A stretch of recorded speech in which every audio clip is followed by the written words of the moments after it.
I can hear you.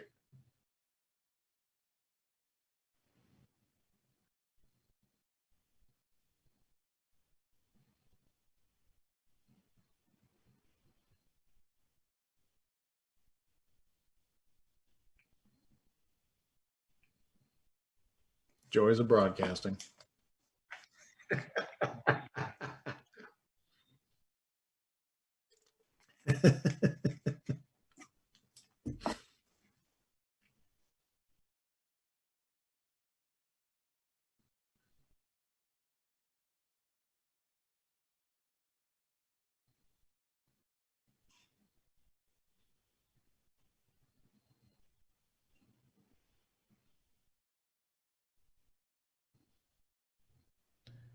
There we go. Let's try that out. Let's see if that actually fixes the problem.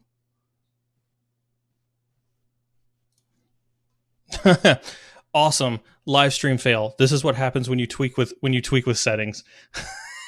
Uh-oh. I tweaked an audio input and therefore lost my speaker. So there we go. Awesome. Thanks everybody for helping the stream. We'll fix that one. Take two.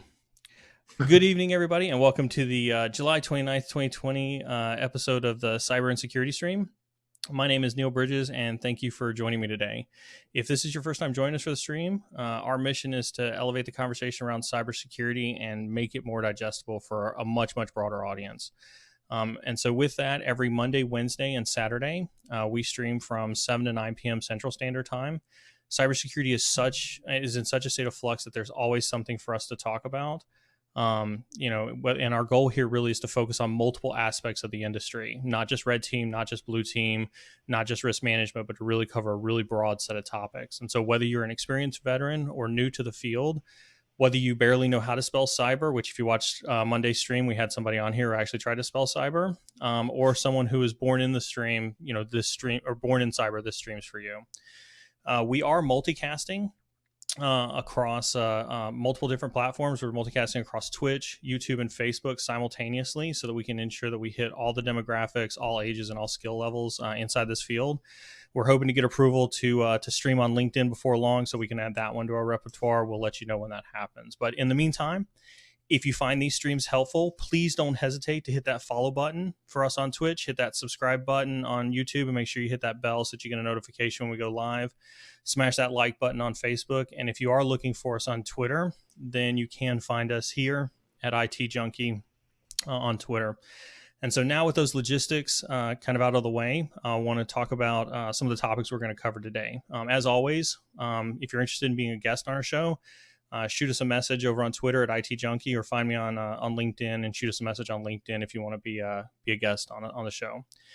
In terms of some upcoming events, today started the HackerOne HacktivityCon CTF.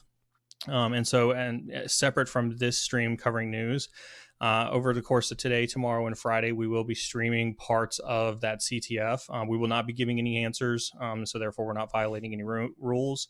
But we will kind of try to walk through the CTF and see if we can't do some education about walking through the CTF and see if we can help some folks, kind of get introduced to that. In addition to the HackerOne CTF, next week is the traditional, Hacker Summer Camp virtual edition. So DEF CON and Black Hat for those who are not familiar with that. We will be participating in the Blue Team Village CTF, which covers a lot of incident response, threat hunting, forensics type of activity. And so we will have a team in there for that. We'll try to live stream as much of that as we can as well. And then next Saturday, we will be doing the Trace Labs OSINT, open source intelligence gathering, capture the flag. We'll be streaming that one as well. We do have one open slot on our team. If you smash that follow button on Twitch, smash that subscribe button on YouTube, or hit us up on Twitter with the name that you subscribed under, then we'll put a drawing in together to see who can get that last open spot on our OSINT CTF.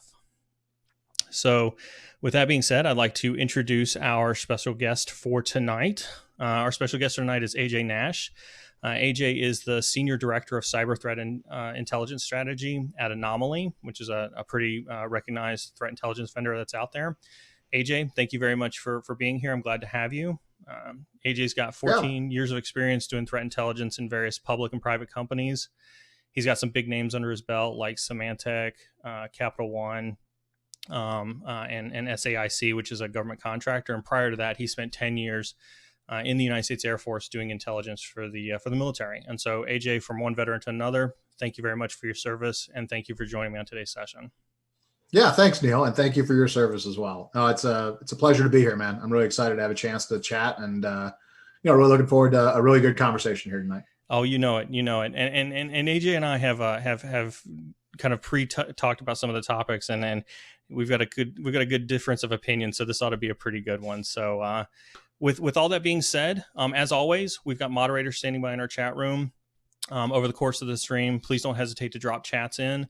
We'll check the chat at regular intervals and make sure that we get questions asked, whether it's about news, whether it's about cybersecurity threat intelligence, whatever the case is. That chat room is open there. As always, we break our stream up into two different sections. The first part, we're going to cover news, trending topics of the of the day, kind of what's going on out there in the industry.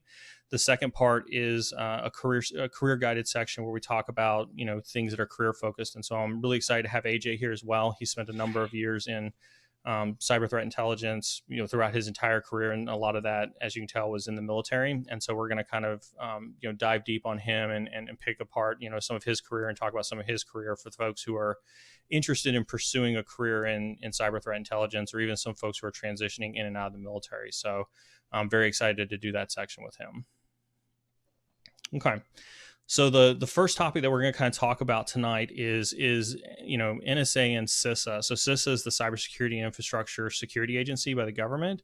If we kind of take a look at CISA as an organization, and really CISA's role, right, is to kind of be that regulatory body that tries to partner with other aspects of state government and other parts of the industry to try to bring some continuity between some of the things that are happening inside government infrastructure and how to protect other organizations. And so we want to kind of talk about CISA because some interesting things have happened if we look at like the last 30 days between several government bodies. So if we go back, a couple weeks ago, actually, U.S. Cyber Command released an alert on the F5 vulnerability. We covered that in a stream several weeks ago, which is one of the first times that we've actually seen NSA vis-a-vis U.S. Cybercom really kind of publicly come out and talk about a vulnerability. And they were very adamant about it, right? They said, you have to patch this vulnerability like right now. And here in the last couple of days, we've actually seen NSA and CISA come out again together with a joint message specifically around the need to harden and protect a lot of operational technologies, control systems. Really what we're talking about here is things that run a lot of manufacturing sites and things that run, a lot of the machinery for things like wastewater treatment plants, power grids, train systems, things of that nature. And so really what I kind of wanted to kind of throw over to you, AJ, like first and foremost, right, is, we've always struggled to see partnerships between the federal government and its ability to identify and disclose attacks and vulnerabilities. Do you think that this is a sign of new things to come? Yeah, it's really interesting, right? And I've been looking at this myself a little bit. It reminds me a bit going back in time.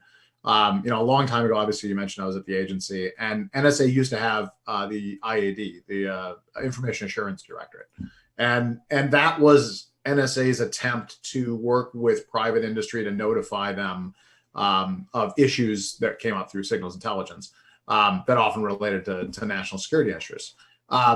This is building on that, I think. I think there's some real potential for success here. I always mitigate anything I say because, we all have challenges. The government's a model of inefficiency. It finds ways to make things more difficult sometimes. To put it nicely, he says, to put it nicely. Yeah. But I mean, I want to, let me pick on that a little bit though, because I remember my challenges when I was in the Air Force and then getting out. And one of the first jobs I had coming out of the Air Force was with a financial services client as well.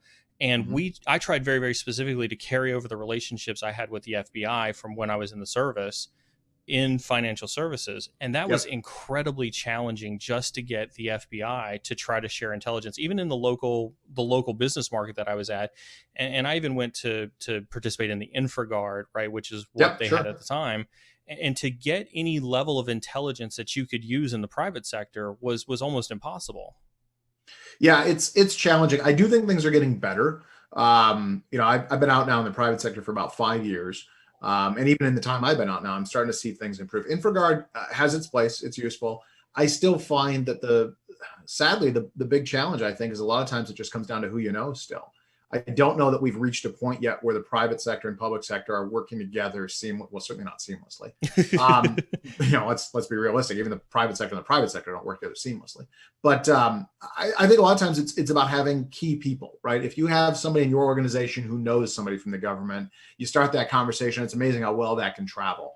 But that's not a scalable or sustainable. It's not. No, it's not. I think what we're seeing with CISA is a chance to do something great. I think their mission and their vision makes sense. Chris Krebs, the guy leading the organization, really smart guy, knows what he's doing. He's a good guy. I think there's a chance for this to really blossom. I also think part of it is about we needed the private sector to mature in some of these areas and to understand, where intelligence fits in and what the value is of intelligence. And I've been watching that for the last few years. I've been immersed in it, obviously. And I think maybe we're reaching a point where we've got the right time, right? A lot of things in life are just about timing. You can want to do something, but you got everything lined up properly. Well, and I'm not sure we were there previously. So I have optimism for what this is going to be. Well, but let me poke at that a little bit, because we talk about the industry being placed, and we've got a little bit of a section later on. We're going to hit on things like cyber threat intelligence, maturity, and growth. But I would challenge. I would say, are you really seeing? And I don't want to ruin too much of the maturity growth conversation, right? But are you really seeing enough out of the private sector to where they can actually benefit from that partnership, would be kind of question number one. But I think question number two of that is, I still don't think that a government agency or a government entity like CISA or anybody else is prepared to deliver actionable intelligence at the speed of cyber, given the bureaucracy and politics that are at play there. Yep. No, and I think both points you make are accurate. And actually, I think that's why they work well together. I don't think that private sector is ready yet. I don't think they're there yet. But I also don't think CISA is there yet. I think I see a trajectory that could match. The private sector is much better off than we were 5 years ago. And certainly better than 10 years ago. There was a point when the private sector had no intel, no concept of intel programs. And then they leaped into we need CTI. And that became the big topic. And everybody started to go down that path. And now we're starting to see a maturation there. And as you said, we're going to talk about that a little later. But also part of that is the bleed out of talent from the government space.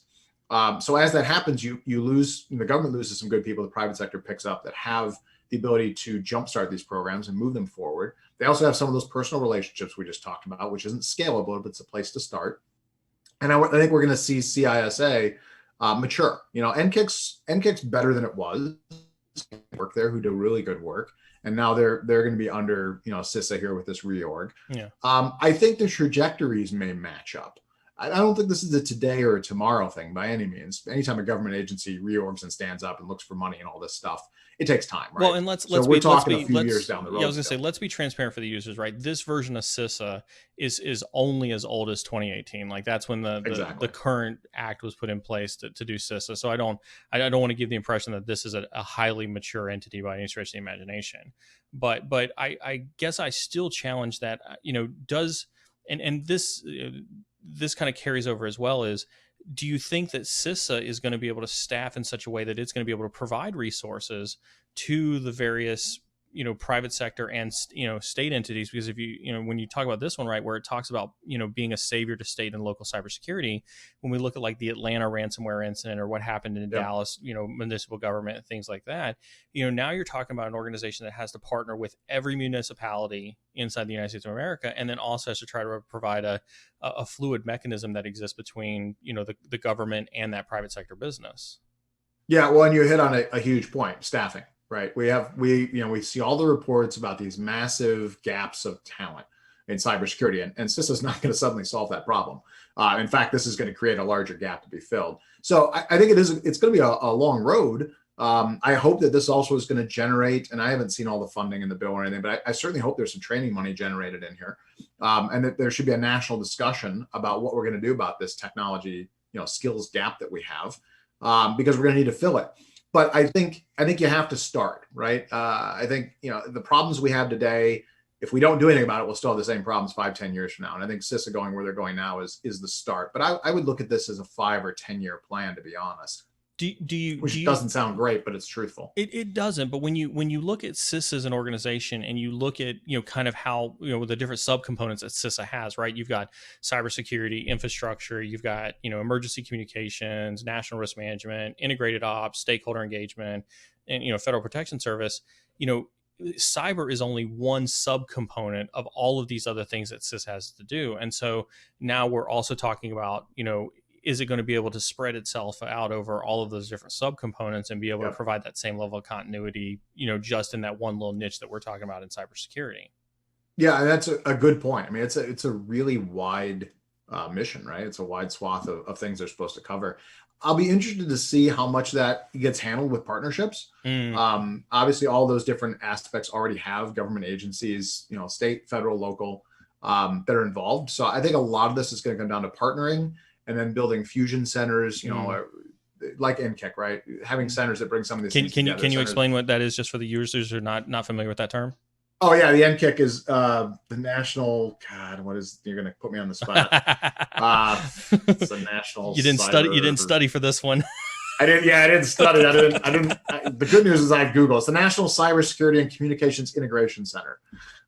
So it's the unified watch floor inside of what is CISA now. It was DHS created at one point, right? So it's designed to unify and bring together all different agencies, several, I think all at this point, different intel agencies together to specifically conquer cybersecurity and communications concerns. So I think we'll see. Watch floors come out of this. I think we'll see unified, efforts, and that's been a push for a while, right? Even if you want to go back to go back and get NSA again. Right. NSA has had NSOC forever, right? The National Security Operations Center, and then they developed NTOC, which is the National Threat Operations Center. I think. National Threat Operations Center, yeah. Yeah, so I should know. I worked there at one point, but it's that was the cyber component, and that became a joint and fused piece. So you have people from FBI sitting there, and people from NSA obviously are there, and Cyber Command, which was JFCCNW then, and now is Cyber Command. Had bodies there, and all these different, DHS had bodies there. I don't remember CIA playing nice with us, but no, CIA never played nice with anybody. Yeah, they don't play nice, but they're their own people, right? So, but we would talk to them on the phone. Everybody's named Roger, but yeah, exactly. Yeah.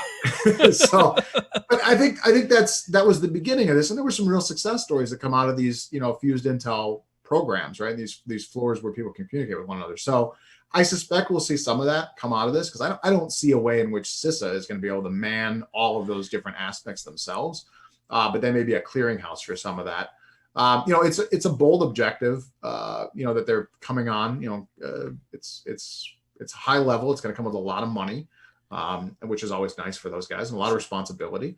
And I'm sure that there's going to take a lot of time to build this out properly. Well, and so it's funny you mentioned that, because right, the next thing I wanted to roll into, right, was there was a brand new RFP that the Pentagon put forth, right, where they're soliciting, looking for ideas for R&D projections, technical capabilities, demonstrated experiences in cybersecurity and cyberspace operations, right, and so I think that leads very nicely into a conversation that, even with CISA and now with the Pentagon, one of the questions that I get asked very much, and I'd like your perspective on this as well, is, I believe what people see is that there's a misconception that the U.S. government is incredibly armed in protecting us from cyber threats. And so when we look at CISA getting stood up and funded, and we look at the Pentagon standing up, it's Pentagon, or I mean, it's planning for the next 25 years and looking for these types of information. Do you think that the U.S. is prepared for a cyber attack, and are we giving a false sense of security by having an organization like CISA in place? Ooh, that's a loaded question, right? Do I think we're prepared for a cyber attack? I don't know that anybody's prepared for a cyber attack. I think the U.S. is in a better position than we were a decade ago, and that's really, low hanging fruit to say something like that, sure. Right? We're not there yet, I suppose. I'm not the best expert on this. We do have others on the subject, obviously, that are more connected to specifics here. But I think if you look at where we've gone over the last several years, U.S. Cyber Command was a big step forward. I think, it took time. It's still developing. I think, JFCCW maturing into that was a big move.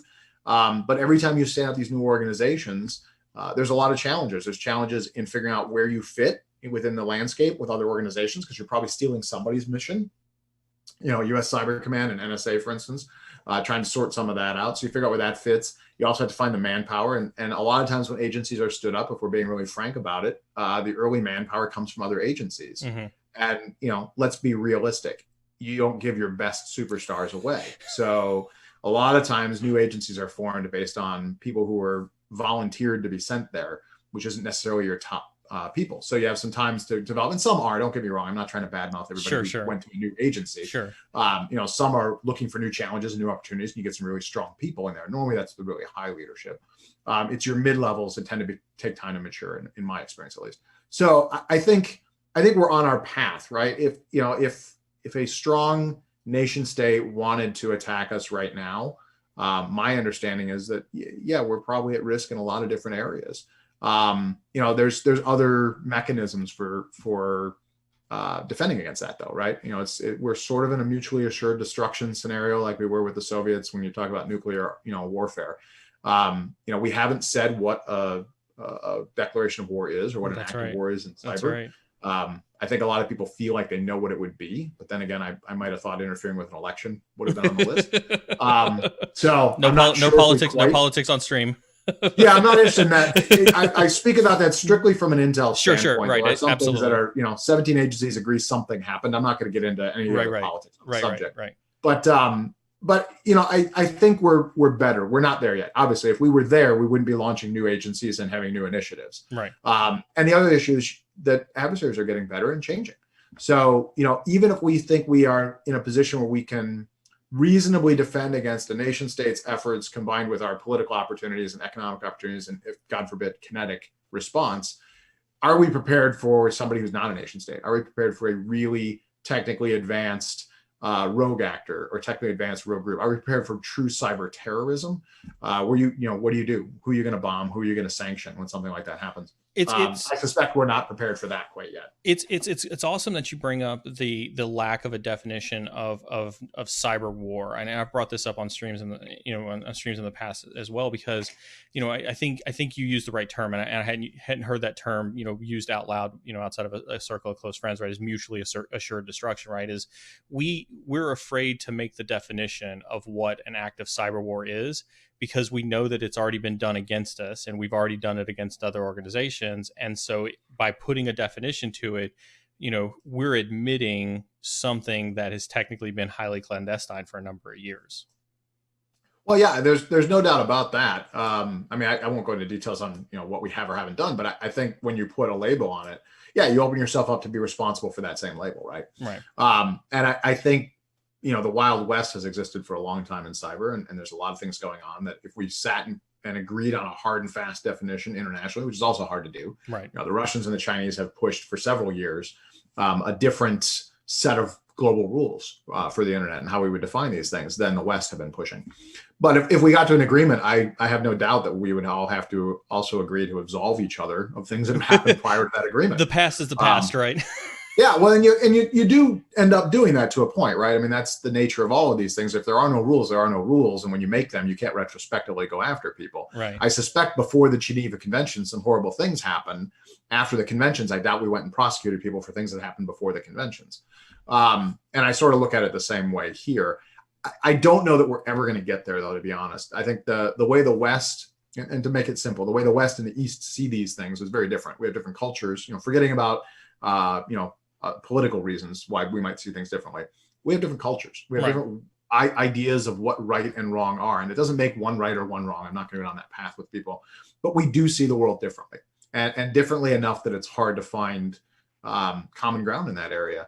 And the internet is, that's everything to everybody right now. It's a problem. Real quick on this, though, when we get back to the kind of the funding and the Pentagon planning for this, do you think that funding should be included in these types of endeavors to augment or to help secure certain private sector businesses that have been deemed critical assets? So things like the power grid, things like the financial institution, things where you can't you can't push your beliefs onto them. You can't say you must be regulated to do X, because then that private entity comes back and says, well, if you government are making me do it, you have to subsidize the cost of it.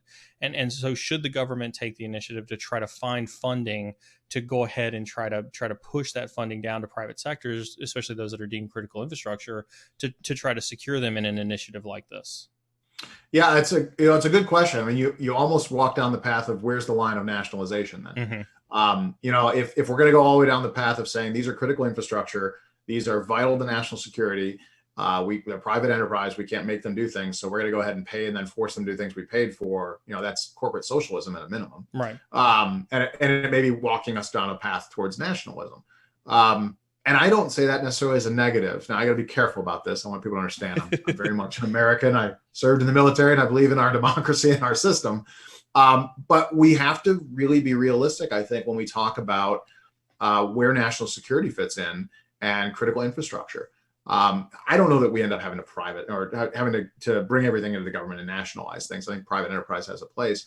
But we may have to create stronger incentives to force some of these things to happen. I don't know that I'm excited about the idea of the government paying for all those things to happen as much as incentivizing. And it could be as much as dealing with other government contracts and creating a situation where there's an economic advantage because you give companies advantages in that area, or it could be rather significant penalties and fines when things go wrong. I've been a big believer in that for a long time in the defense contracting space specifically. But I don't know the answer to this, what we're going to find. I'm not going to pretend I'll solve it here in this discussion. But ultimately, the government's going to have to be able to tell these private sector companies that are considered vital parts of national security, things that just have to happen. We have to recognize that we are sort of in a state of war in cyber all the time. Right. So, for these organizations, and there's a lot of them that are critical infrastructure, what would we tell them to do if we were actually at combat war? Right. if we were in kinetic warfare right now, the nation rallies, the government takes control of a lot of things during that time frame. We may need to look at the idea of that being a constant state when it comes to cyber, and then figure out where we draw those lines. So I think it'll be uncomfortable for a lot of people. Well, so as we do that, it's interesting you bring up the war fact, right? Because when we go back over to CISA, right, they were founded under the Defense Authorization Act, right, the same one that was enacted to try to force private organizations to make equipment during this pandemic. Yep. If CISA was authorized under the National Defense Act and they were partnering with local governments and private sector businesses, is it plausible to assume that potentially, to your point, if we were actually inside of a declared cybersecurity war, by the Pentagon, they could use the National Defense Authorization Act to, have private industry worked at the behest of the government? Yeah, I'm not a legal expert. Sure. So No. You didn't stay at a Holiday Inn last night, did you? Right. That's right. My understanding of the law suggests that that's true.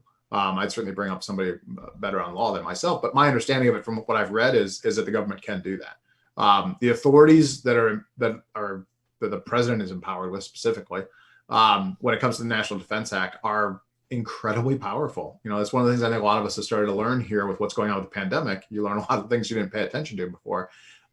There's a pretty wide swath of power that goes along with that. I'm inclined to believe from what I've read that the government could take over significant enterprises and just push them where they need to go. I mean, the government's capable of telling, automotive companies that you're now going to build respirators. That's something I didn't even realize was a possibility, but they actually can force that to happen. So I'd be inclined to think, based on that logic, that they'd be able to do a lot more things than we realize right now, which includes this. So I think, the government could step in and force, power companies and water companies and all these other infrastructure companies, telecommunications companies. And I think that brings up all sorts of serious concerns when you talk about Fourth Amendment rights, data privacy. Could the government theoretically abuse the National Defense Act to get full access to an entire network that they wouldn't otherwise have access to, and say they're doing it under the guise of national defense, and then as a result, target U.S. citizens, or some things way down the Well, path. that's, I I was gonna say that's a little deep on the paranoid side. Let's that'll be. I promise that's as deep as we'll go on the politics there for everybody. That's, but I think I think you bring up some valid points, right? Is we're in uncharted territory when it comes to the government's kind of fingers being played in the private sector as it pertains to cybersecurity. And so I think that's a pretty good transition, right, for us to kind of talk about, kind of what we alluded to there at the beginning, which was, threat intelligence maturity and growth as an industry. And I kind of left this one for one of the larger sections because I feel this would probably be one of the more dynamic conversations that you and I have, right? Is how do we see threat intelligence as an industry, and how do we see threat intelligence kind of growing and maturing over, in the past, how it's done, and over the next few years. And I'll have to say that, when I found these statistics, when I was researching for this, for this segment today, I was really actually pretty shocked at some of the statistics that I found. And I don't necessarily know that I agree with them. And so curious what your thoughts on them from what you're seeing. But, things like, 85% of organizations that were surveyed as part of this survey said they had some form of a cyber threat intelligence or a CTI resource, right? And even 50% of those people who were surveyed had a dedicated team. And I guess the real question I just jump right into to that with is, right, do you actually feel, since you're in the intelligence business and you talk to folks on a pretty regular basis, do you feel like organizations are taking CTI more seriously now versus at some point in time in the past? Yeah, well, I think it's an interesting survey. The 85% number suggests some people were pretty liberal in their responses. I think if folks are saying, "Oh yeah, we have some intel," they're getting a lot of leeway in what they're calling intelligence. So how so? Can you explain that a little bit? Yeah, well, I think one of the big challenges I run into regularly, and one of the things I talk to people about, since moving into the private sector, I'm not trying to reinvent intelligence or bring, I'm not trying to brand it. I'm not trying to get rich off of intel. Most of my job is just bringing things from the government space into the private sector. So Joint Publication 2-0, and for anybody who doesn't know what that is, you can Google this. This is readily available. This is unclassified. But JP 2-0, I spent a lot of time talking about. And the simple chart, there's a single chart in there that's kind of a funnel arrow chart. And it talks about, data and information and intelligence. And I think that alone, I could spend significant amounts of time just training the industry on. And I'm not alone. Other people know this. You know this, obviously, too.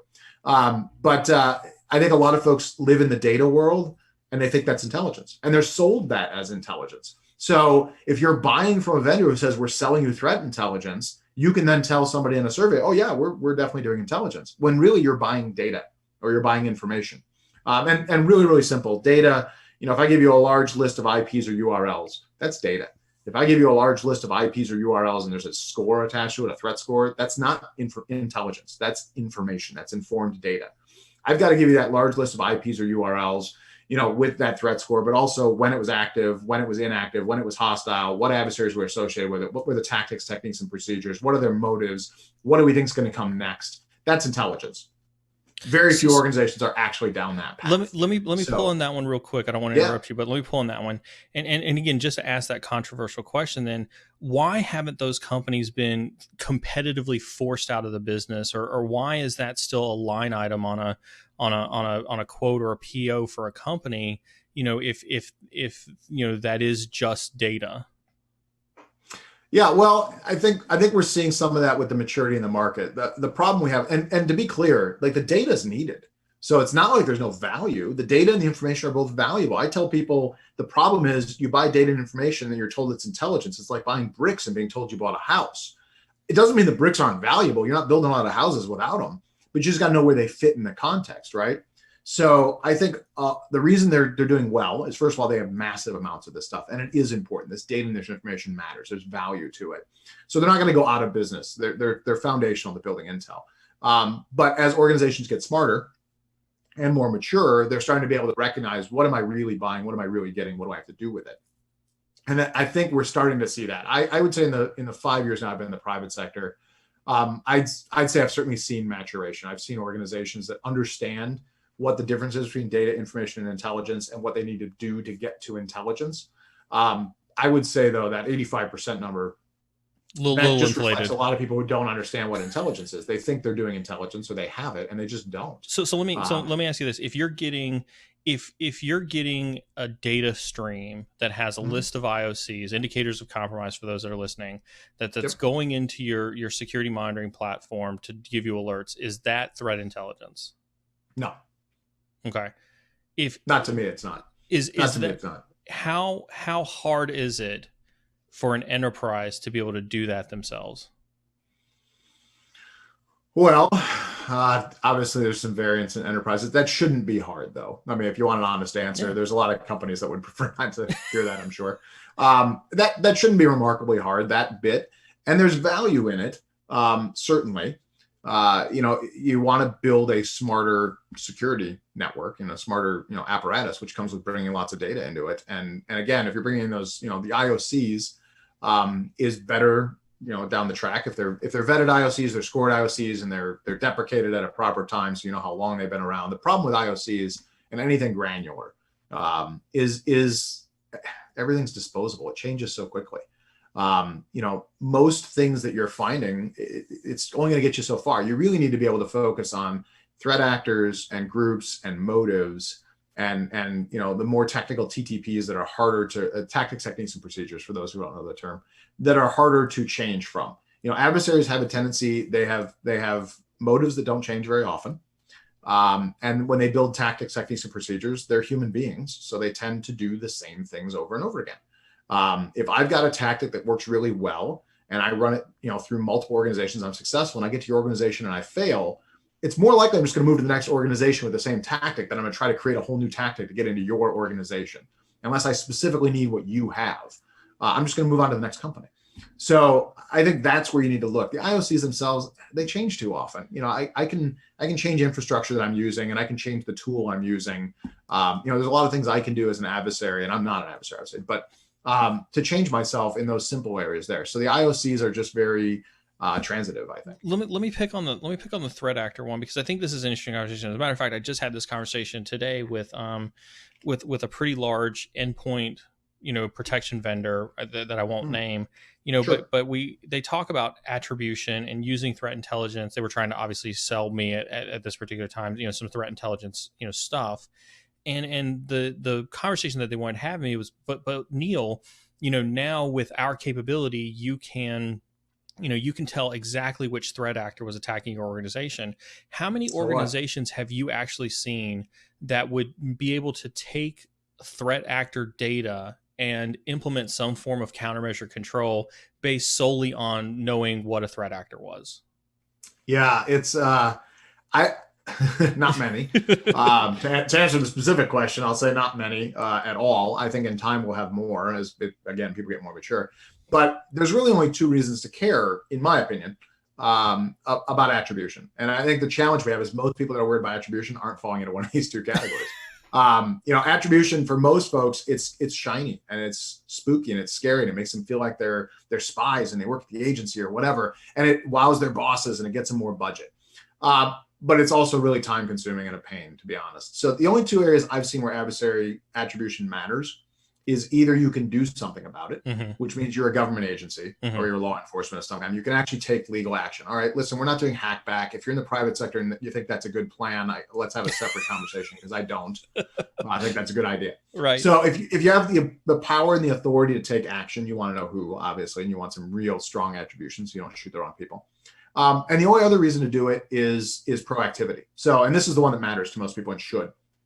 The reason I want to know who it is if I understand who they are and I've got a really good understanding of that actor. So let's say I've got a threat actor and I know their entire kill chain and their standard practices. And I've identified they were in my environment and they were in step 3 of the kill chain. I don't know where I should be looking next and see, well, did they get to 4? Did they get to 5? Did they get to 6? Where have they gone in my organization? If I know that actor and we've kicked them out, but we know they're known to be persistent, we know what they're after, perhaps. Maybe we know their motives. And now we know how to harden specific areas. Well, these are this is the data they're really trying to get to. And we've seen them start that process. So we need to either, harden the area there or move the data or, encrypt that area specifically, or other things you might be able to do, right? So I think there's value in knowing the adversary in that regard. So you can know who's dealt with you and who's, and be proactive. If you completely been had, you might be curious to know who the adversary is, to know where your data went. I'm not sure what value it does at that point. It's going to be a nation state probably, and you're not getting it back. I promise you, if you go on TV and call out one of the nation state actors with great evidence, it won't matter to them. The U.S. government's tried it; it hasn't done much for us. So I don't think you're going to succeed with that. So I think the challenge though is that most people who care about attribution care about for the wrong reasons. And I've seen organizations burn a lot of time and energy chasing down. I want to know exactly who this was. Yes. And it's just so they can tell the board. It's just so they can have a really sexy meeting with the board to say, look how great we are at Intel. But you've wasted time on it. You haven't made yourself any smarter or safer. So if you can't take action and you're not worried about the proactivity piece, which you should be, but if you're not there yet maturity wise, then I don't care who did it. I got to worry about just stopping problems right now. I'll get to the who done it later. I think I'm really glad you brought up the understanding the kill chain part of it and the path part of it, because I've had this conversation several times with vendors who produce shiny interfaces for their technology, where they drop in these visualizations. And for those who wonder what we're talking about, right? So there's two kind of big frameworks, and I don't have slides for this up right now. Maybe one of the mods can go out in there and look for these two kind of links to kind of share with the folks on stream. We either talk about the kill chain, right, or we talk about the MITRE ATT&CK framework. And so no love for the diamond model, huh? No love for the diamond model. I personally believe, and again, one of the mods can go find the diamond model as well to kind of link that one. So we've got all three, because AJ does got a good point. But I think that without naming any vendor specifically, right, I think that there is a huge focus, and people love to talk about MITRE and talk about the MITRE ATT&CK framework and things like that. But I don't think that, to AJ's point, that they're using the data that they're getting either in their technology stack or in the intelligence that they're getting to place it appropriately in one of the two frameworks, so that they can actually understand, either from a proactive countermeasure perspective or from a countermeasure reinforcement perspective, what they can do to make their organizations, better at defending against those types of attacks. Yeah, I mean, I obviously I agree with that. I mean, that's a challenge we have in industry right now. I think there are folks who don't know the frameworks well enough yet in some cases. In a self-serving plug, obviously, since I do work for a tech company and this actually rolls up our alley, we have all three of these. That's why I mentioned Diamond. We have all three of these actually in the platform already, and we're driving pretty hard. We're a model-based company specifically because we think that the value is there. There's an advantage of being able to make sense of what you're getting and put it in a framework that you can work with. It's also a good framework for communicating, both at the technical and tactical level with folks, but all the way up the chain. And being able to communicate with leadership and say, this is what we understand about these adversaries and what's happened or about this activity.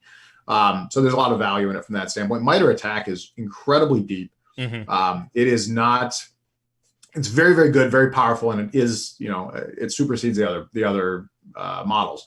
But it takes time to learn. It's that kind of deep and powerful that you just have to learn it, which is part of the reason we're integrating it in technology. So let me ask you. But that's true. Let me ask you your opinion on this, and this is slightly off topic from intelligence as a whole, but since we're bringing up, MITRE ATT&CK and kill chain, one of the things that I oftentimes tell folks who are asking for differences between the two, or how to talk about the two, is like, if you're wanting to explain, from your perimeter to your host, like all the levels of defense that you have, the defense in depth, and how your technology is protecting you from the edge of your boundary all the way to the host in that form, I think kill chain is better. If you're looking at TTP, or tactic, technique, and procedure specific, types of threats, and you need to understand the very, very detailed and very, very deep things that you need to protect against, either through some type of threat modeling exercise or some type of, adversary simulation exercise, then MITRE helps you in that regard. But they're two vastly different, types of frameworks that help you visualize your defense in depth posture in vastly different ways. Yeah, I agree. I mean, you nailed it, right? I mean, that's exactly right. I find kill chain to be easier. It was designed to be. I mean, it's simpler. It's older at this point too. But if you want to go into the depth you're talking about, I think you do have to go to MITRE ATT&CK at that point. It just takes more time and effort and more understanding of what it is. But I think both are valid. Both are very useful. I've worked with a lot of organizations that are successful with both. And a little anecdote I'll throw in. It's a little self-serving, but before there was kill chain, and a lot of people don't know the history of kill chain, right? So before there was kill chain, there was actually, if you go way back, there was cyber intelligence preparation of the battle space. So cyber intelligence preparation of the battle space, IPB, is a common tactic, been around forever. You got to understand the landscape when you go to a war in a kinetic world. There was cyber intelligence preparation of the battle space, and it became cyber intelligence preparation of the environment, CIPE, because the Secretary of Defense at the time didn't want the cyber to be considered a battle space. And I know this because I happened to be on the team. So I was there when we helped write the original book. And then eventually it was picked up by another contractor, and it became kill chain. They matured it. They did good things. I'm not trying to take away from those guys. But yeah, just as luck would have it, I was there and was part of the original team that put that together, in the initial cadre that actually taught CIPE to Cyber Command when they were growing up. So it was fun to be there for that. I was also in the room for the Diamond model. I've got my Forrest Gump moment. Nice. I take no credit for the Diamond model. Andy Pendergast and those guys get full credit. I was just in the room when there was a whiteboard session and we started chatting up, how are we going to do things better? That was an NTOC challenge we had of how do we better make sense of what we've got and report it in a way that makes sense to leadership. And it evolved into the Diamond model. So yeah, my little Forrest Gump cyber moment, I happen to be involved in the two big frameworks. I have no connection to MITRE at all, unfortunately. Yeah. So let me do a lead into this next topic real quick, AJ. Yeah. Can you cycle your mic, because we started to get a little bit of feedback in chat real quick. So let me do a lead into the next topic. Is on that same note of organizations' maturity and cyber threat intelligence and things like that. I did want to kind of pick on something that might be slightly controversial, right? Because, intelligence, we want intelligence in our industry because we want to have quick decisions to the decision makers on the battlefield so that they can make those rapid decisions so that they can defend against an adversary. That's the whole point of having good quality cyber threat intelligence in an organization. And so to that end, organizations like yours and other cyber threat intelligence vendors that are out there, they make a business on, going out there, finding these inroads into the dark net. And if you want to understand just how unmystical the dark web is, please go and check out one of my other streams on the dark net. I really demystify a lot of the dark net in one of the other videos on YouTube. It's really not that scary. So, but with that being said, I wanted to kind of highlight this article here, right, where Cloudflare denies a data leak after 3 million customer IP addresses found on the dark web. And you've got a company like this, Cloudflare, which is pretty big, who, through some type of threat intelligence of something that was found on the dark web, somebody found that there were 3 million customer records out there on the dark web. And so my question to you, AJ, from like a threat intelligence vendor perspective, or like being in this space, outside of the how do you find data on the dark web, and I definitely want to get into that as well, but how do you contend with putting a company on blast like this in a situation like this? Yeah, it's a really good question. It's an interesting challenge. I obviously, growing up in the government space, this wasn't an issue to worry about. When you're doing intel, you're trained to just give the honest answer. The data takes you where it's going to take you, and you write the honest report. And if somebody's embarrassed or humiliated by it, that's their problem. Like, that's not the nature of intel. Right? My job is just to give, the best intelligence to the right people at the right time to make the right decisions.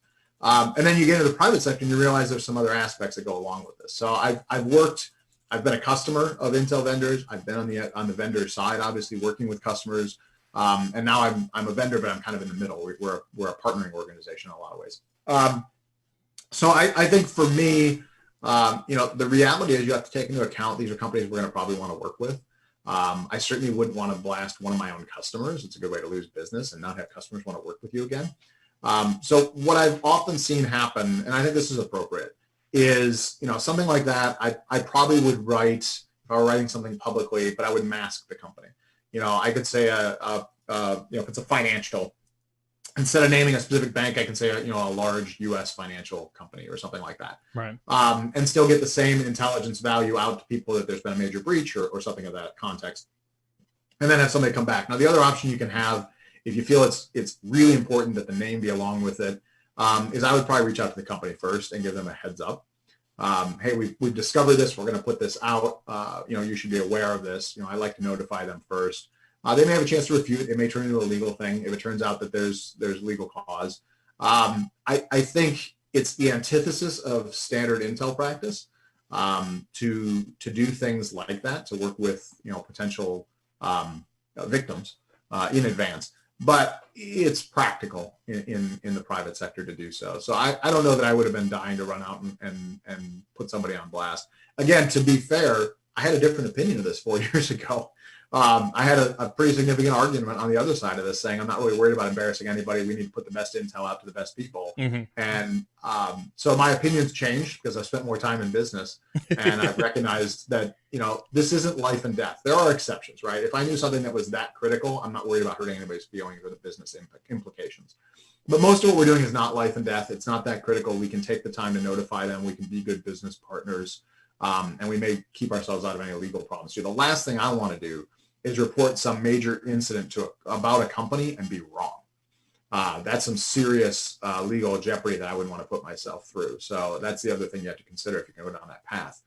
Something like this, I don't know all the details of this specific incident, but if I reported out that somebody was compromised and there were 5 million, 3 million accounts out there, and it turns out they're able to prove they weren't compromised, this is data that's been out there for a few years. It's part of several other compromises, and it's not even their data. I could say it's face some serious legal jeopardy. Is when your team's out there, when companies are out there looking for this type of data, I would imagine that you guys have some standard processes, kind of to your point, where if you find something about a company, you've got a procedure or almost like a risk matrix or almost like a priority matrix, that you go through whenever you may find something like this that kind of governs how you do that type of disclosure.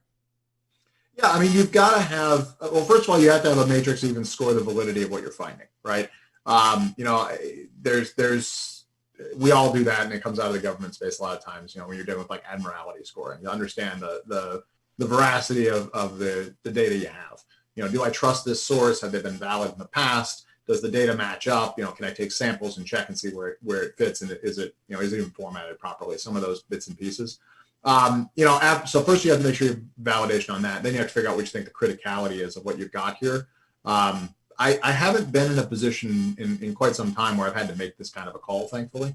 But it's challenging, and you have to really figure out what the criticality is. To be honest, right now, as much as it sounds kind of like a corporate weenie, which isn't my brand, if something like this popped up, my first call probably would be to our lawyer, if I'm going to be honest. Not because I'm thrilled to say that, but I live in a business world, and I would be putting my company at risk if I didn't take that into account. So my first call might well be to our legal counsel to say, hey, listen, I found this. We want to put this thing out. What are your thoughts on risk to the company? But I also don't work in PR or in journalism or something like that. A lot of these pieces that come out, they're really designed to draw clicks, to draw traffic. It's about a journalistic piece, and they don't have to worry about those consequences necessarily. No, that's fair. That's fair. Last bit that I want to kind of dive into, and just a small plug to Anomaly. I saw this today, and I wanted to kind of ask you what all this was about. This looked like a pretty huge deal going on here. Anomaly, TIS Intech group partnered to provide cybersecurity services in Japan. Yeah, it's a pretty cool partnership. It's interesting you bring this up. It just happened, right? I mean, this is less than 24 hours old now. That's how we roll around here. Up to the minute news. You can count on it from us. Yeah, I'm not gonna lie to you. I just found out about this myself. So this was pretty new. Jeff Noble is quoted in this. Jeff's a good guy. He's our lead out in the Asia Pacific region. He's an Aussie. He's a heck of a guy that helped put this together. So. In general, we have a few of these types of agreements, and we're looking to do more of them. It's an opportunity to work in a managed services organization to provide a lot of value throughout Japan in this case, right? Japan has a lot of, aside from the standard issues they have a large economy. They're very technical. They live in a dangerous part of the world. There's a couple of well-known national adversaries right in their backyard. And they have some interesting changes to their laws over the last couple of years, their cybersecurity laws. But they also have the Olympics, although it was put off this year to next year due to the pandemic. That's still there. And I want to say, I think they have the World Expo coming, one of the large events coming there, right? So large events tend to be specific challenges for countries. I was lucky enough to be in a position where I've supported the Brazil Olympics in the past, so I saw how that all worked out. And so this gets them in a good position to be prepared for that. But what we're going to have with this is partners involved in this are going to have access to our platform. So the really quick plug, I'm not a salesy guy, but we have a threat intelligence platform, but we also have something called Anomaly Match, which works, we have a full suite of packages. So you got the threat intelligence platform, you got Match, which I tell people fulfills the promise of a SIM. It covers some of the challenges SIMs have run into. SIMs are great technologies, really powerful. But they have challenges when you get into retrospective searches. They tend to tip over. And they can only take so much data. So people are a lot of times forced to not put things into their SIM, like maybe their email logs, which are cumbersome, but really, really important. And you should probably have them run through there. So this gives them access to that. And then we have the thing called Anomaly Lens, which is natural language processing, allows people to really process things quickly on their screen and get context. So, and that's all I'm going to talk about the product. If anybody wants more information, give them my contact info. We can talk. Let me ask you one from like an operational standpoint. So does having this partnership in a country like Japan, for all the reasons that you mentioned, does this help, how does this help organizations, get more or better or higher fidelity or higher quality intelligence, regardless of whether it's your platform or anybody else's? Do partnerships like this with other governments, do they help, increase the quantity or the value of the intelligence that comes into us specifically as practitioners? Yeah, I think so. The key piece is, when you're building intel programs, one of the challenges people run into is it's all dependent on what's coming in the door, right? The math of intelligence is talent times access times time. And most organizations don't have talent, access, or time in a lot of cases. So I was going to say one, but the truth is nobody has enough of any, right? So when you're able to work in something like this, and we can do this with other governments or other consortiums or ISACs or anything like that, you end up in a position where you can pool resources to get more of that access, right? And the technology here makes sense of it quicker. So that even if I had all the money in the world and I could buy all the access, I could buy every vendor out there, I can't get through all of it. I'm not going to have enough people to get through it. I don't have time to get through it. So the technologies are required to make sense of this, to bring everything together, to unify it, to give you that, that single pane of glass, that magical single pane of glass people talk about. But really, you just need kind of that oracle of truth, something that brings it all together. And this will do that, and this will do that for those organizations to benefit from it. So yeah, I think I'll be interested to see where this goes. We've had some success with programs like this before. And I'm pretty excited about the possibility. And I love working, in Asia Pacific and Japan specifically. Really, there's some brilliant minds over there, and they're doing great things when it comes to cybersecurity, and they have a lot of need. So it's a great testing ground for some of these things too, because Japan's just constantly under attack. Everybody is, I suppose, but Japan specifically. So it's a really good opportunity for them to take advantage of unified knowledge. And a sharing opportunity. So I'll be interested to see where this goes. Obviously, it's a new program that's being launched.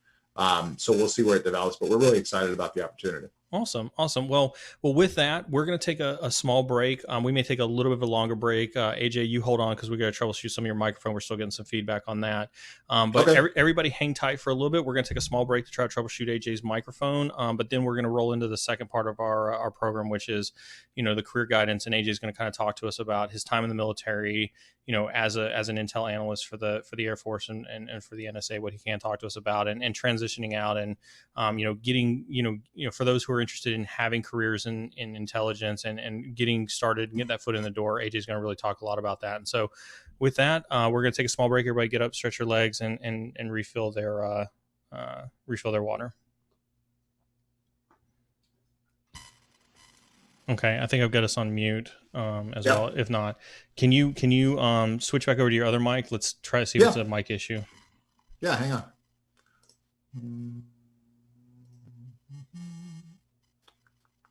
on. They're saying we're not on mute. That's okay. They can listen to us troubleshoot a little bit.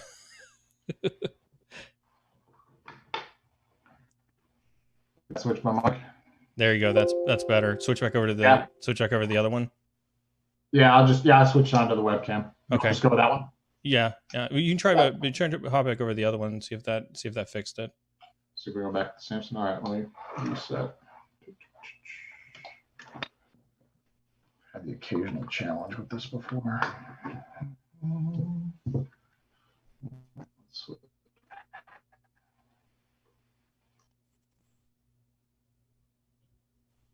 All right. Yeah, see, that's better. Okay. Better? That's better. Okay. You want me to stay on this one? Yeah, stay on that one. That's good. Okay. We'll see if it comes back up. We'll switch back over to your webcam mic again. Yeah, that's cool. Yeah, just let me know. I can make this one. All right. Take two real quick.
All right, everybody, we're back.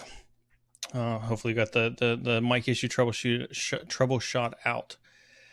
Yeah, just let me know. Yep, it sounds good so far. So we're looking pretty good here. So thanks everybody for sticking around, especially for that first hour. I know it's a lot of information to take in. Appreciate all of AJ's input. Let's check chat real quick and let's just make sure that there's no questions in chat.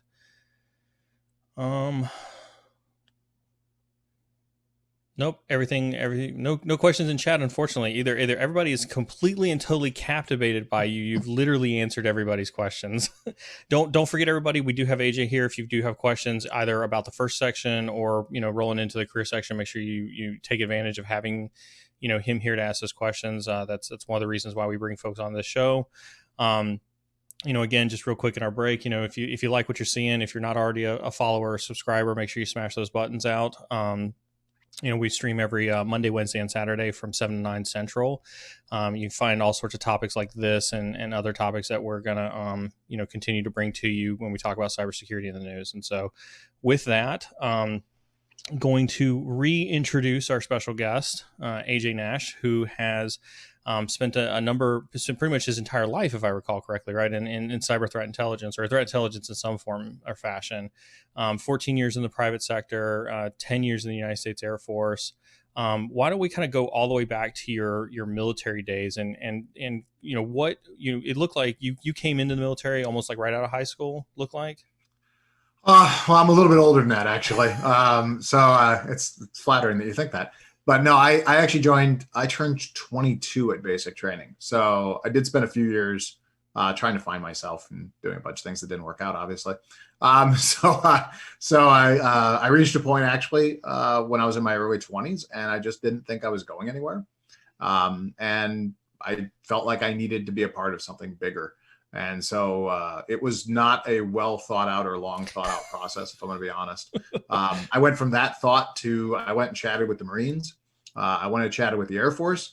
The Marines had about 13 weeks of basic training, and the Air Force had about 5.5. And so I was like, the Air Force sounds like a pretty good place for me. So I did some testing, and I actually, to be fully frank, my intent was to go in and be a cop. I wanted to go into law enforcement, and I was going to go to law school. I want to be a lawyer. Okay. That was my dream. So I thought I'll go into the Air Force. I'll be a cop. I'll learn the law, hands-on. I think I'll be a better attorney if I understand, law enforcement from the ground up.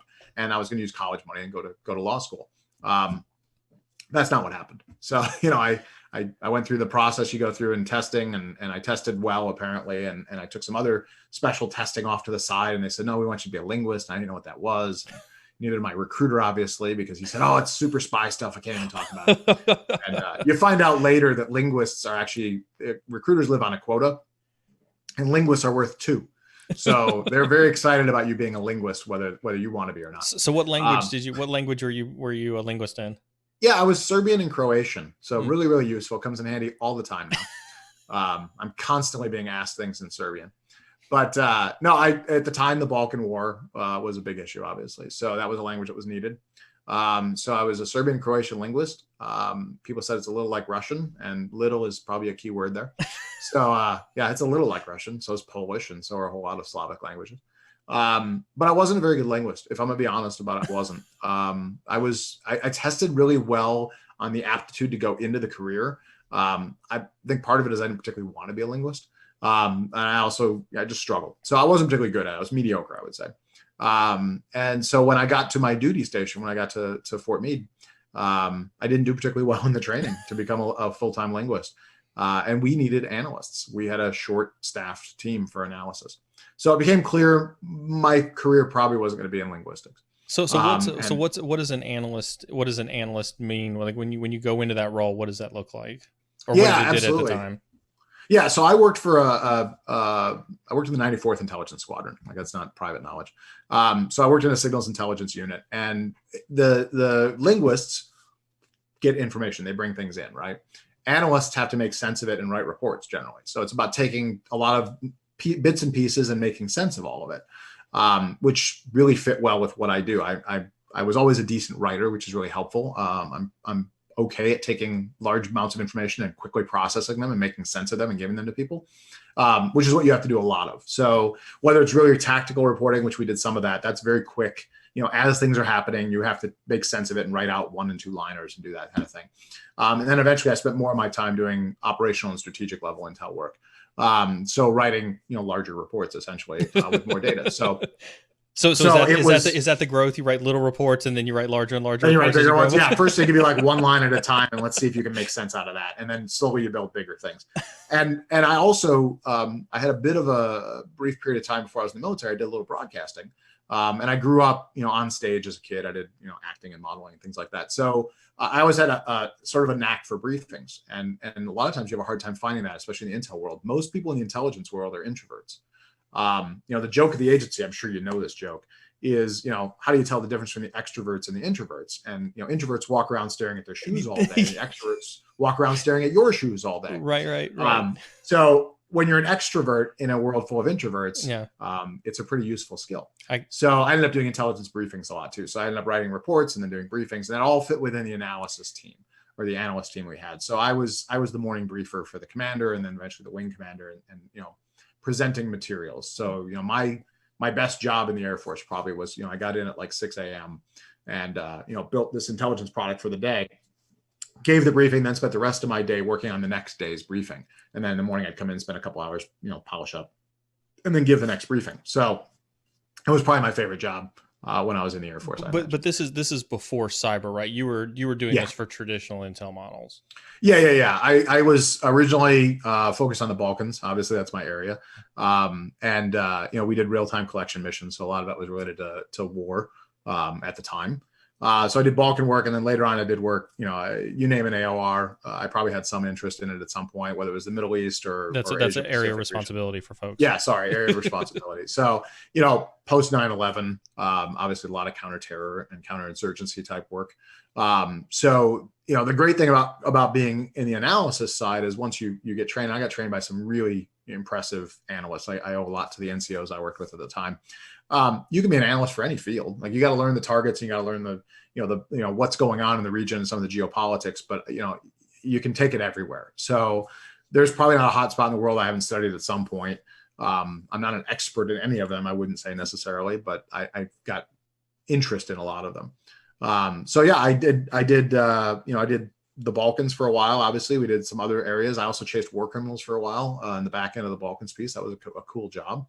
And at that point, I was managing folks and writing reports. So again, we have other analysts who are doing the collect, and then I'm the guy who has to try to make sense of it. And then you write something up, and then you go back to the person who did the original collect and say, hey, did I screw this up, or did I get it all correct? And then they help you fix it, make sure you get it right, and then you get the message out the door. So you stayed doing that for pretty much the rest of your career then, kind of doing that analyst type work and everything else? Yeah, the bulk of my career, I did some security work in there. I was security manager, which was in an intel unit. You're not just the security manager; you're still doing intel stuff. And I did go downrange for 6 months related to some security work. But primarily, I was an intel analyst. That was my gig, was writing products and briefing people. I did a lot of the briefing side on the back end there, and I really enjoyed it. It was good work. So when did you get into cyber, and how did you get into cyber? Was that just kind of like, your NCO came to you, or your senior NCO came to you and said, hey, we've got this cool new cyber thing that we're doing, you want to take a look at it, or how did you find that? No, to be honest, I didn't do any cyber in the military. I didn't do it until I got out. So I was in for about 9.5 years. I was medically retired. Not a big story to go with that. So I got out, and my first gig in the private sector, in the contracting space, was doing counter IED work. So again, sort of on the lines of counterterror, counterinsurgency stuff. And I spent about a year doing that. Liked the work, good company and good job and a good opportunity. And JIDO, Joint IED Defeat Organization, very interesting place to work. But the commute was really long. I live by Fort Meade, so I live by NSA, and I was driving down to Virginia every day. So I started looking for something else to do. I worked for a small company. We just didn't have any contracts near home. And I was recruited by SAIC. And this is absolutely, I hear these stories all the time about people who accidentally make things of their career, and this was completely an accident. I went in for an interview to talk about a job, and they kept talking about a lot of things I knew nothing about. Computer networks and cybersecurity and operations research. And honest to God, we got 20 minutes into the interview, and I interrupted the guy who was interviewing me. And I said, listen, I think I might be in the wrong room. And I said, do you have the right resume? Like, I genuinely thought I had walked into the wrong interview.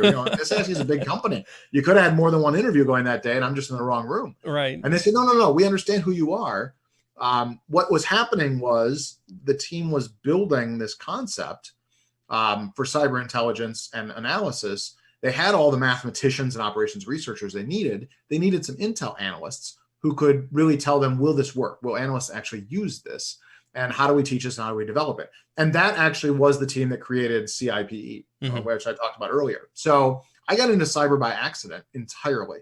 I didn't have any intentions of going down that path, but it was a good job. It was a good opportunity. They knew my skills and thought I was useful, and it was close to home, which is always helpful.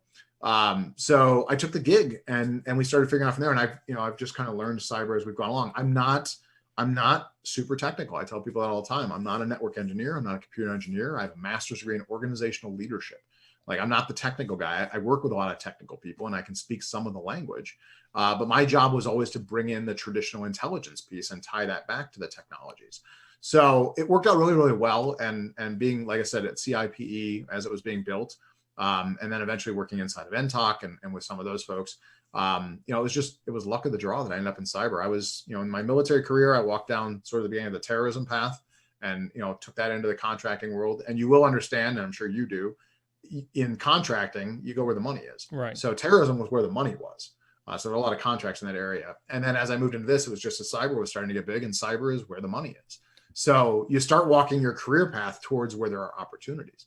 And I've just been very lucky in that I've had some really good opportunities with some great leadership along the way that were willing to let me learn as I went along, and respected what I already brought to the table when I was there. So on that note, right, it looks like you spent a lot of time in, kind of doing from that point forward. Like that seems like the insertion to kind of your cyber career path, right? And you bounce around from a couple other, as with government contracting, right? One contractor takes over another contractor, and you just kind of stay in that gig.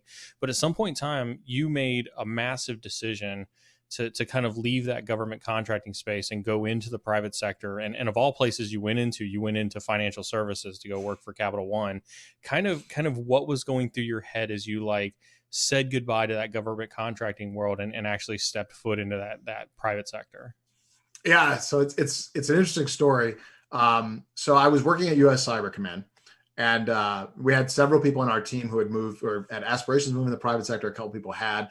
And to be frank, most of us are afraid. If you've spent as long as we had, 10, 15 years in the government space, you begin to believe that your value is tied to your badge. And it's hard to understand what would other people want with what I know how to do, right? So I had interest in going to the private sector, but really didn't know how to get there. I had a good friend of mine who kept trying to encourage me to join LinkedIn, which I had no social media for obvious reasons. And I was very much against social media. And I finally broke down and joined LinkedIn. And of course, the next day, LinkedIn announced they'd been compromised. No joke. Absolutely. That's the day I joined, was the day before that happened. Obviously, I wasn't in the compromise because I hadn't joined already. Right. But I was recruited through LinkedIn. So it didn't happen immediately. It didn't happen, even in that job. I had moved on to another contract before it happened. But I did end up being recruited through LinkedIn to move into the private sector with Capital One. So again, a happy accident. I put myself in a position, I guess, where it could happen, but I didn't really know what to do with that position. And then somebody reached out to me, and that started the discussion and the interview process and all that went with that. And we had a good discussion about what they were trying to accomplish there at the time. They wanted to build an intel program, and they needed somebody who had background. So did you take what you had learned in the military, and did you try to build a military grade intelligence program at Capital One? Let's see. I had some aspirations. So there was a vision. Honest, yeah. During the interview, I was asked, what would you do? And I whiteboarded out, what I thought a team would look like, right? Roughly. Right. So I had some aspirations that I would led to believe would probably be things that could come true. And then you get into the private sector job, and you find out the budget isn't what you thought it would be, and the process isn't what you thought it would be, and the timing certainly isn't what you thought it would be. And it was a very different world. So I'm dealing with a lot of culture shock at the same time. I can say, what I believed I was walking into in my interview isn't quite what I walked into, which was a little frustrating. But then there was also a lot of culture shock, that things that I had to do better and differently as well. So I came in, we were going to have a pretty small team to start with. We had some good ideas. I feel like we did build and we did get moving in the right direction.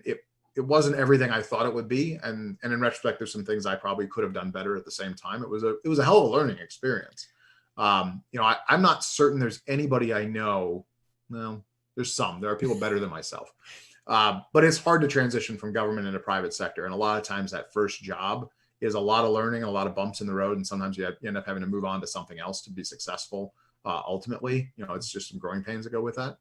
And I ran into some of that, I think. So for somebody listening, the number one thing that you learned in that transition from that government world to that private world, what's the thing that they can take away from them today if they're listening right now and they're contending with that? Oh, let's see. There's so many things that come into play. I know I'm putting you on the spot on that one. Funding is very different. And it's funny because I'd seen it in different aspects. From the military sense, funding comes from Congress. It's a giant process, and then you get your little sliver that comes down. And to be honest with you, I wasn't involved in much of that. I just benefited from whatever showed up in the door, right? So you have that. And then I saw how funding worked in the contracting space, which you can help develop your own funding. You go out and win business, which again still comes back to defense contracting, and a lot of other things go with that in the defense budgets.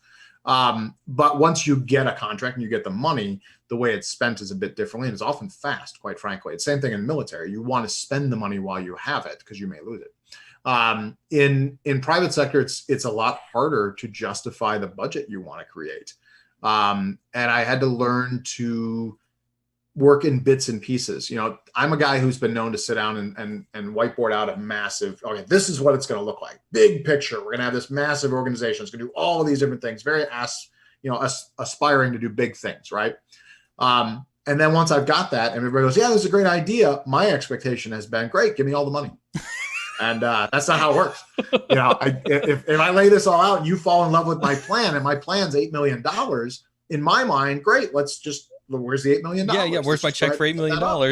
That's right. I said I can do this, and if you give me all the money and all the resources, we can do this in 6 months. And that's what you said you wanted. Well, we're not going to give you $8 million though. We're actually going to give you $80,000, and we want you to do this little bit on that board you have up there, and show me you can do that effectively. Right. If you can do that, I'll give you another $80,000, and you can do this other little bit over here. Right. And that's not easy. So that's a tough adjustment to make, and I haven't always succeeded with that. So is that why you only spent 10 months at Capital One? Was it because you achieved more than you meant to, or because you were so frustrated with the process? You don't get a lot of return visitors on this show, do you? I asked the real questions that everybody wants to know.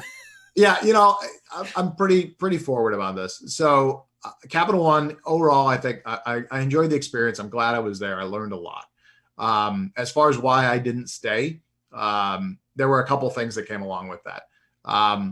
One of them, that is one of the frustrations, is I had to learn through, through hard times, that the private sector is a little bit different.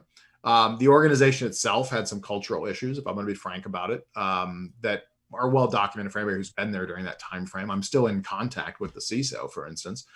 So this isn't something I'm shying away from necessarily. There were some issues there on the personality side.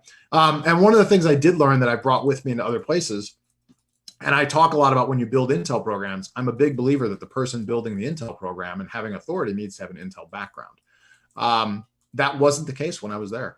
While I was brought in to help build the program, and originally I was told I was brought in to build the program, I reported to somebody who had no Intel background, and we had a difference on opinion on how that should go.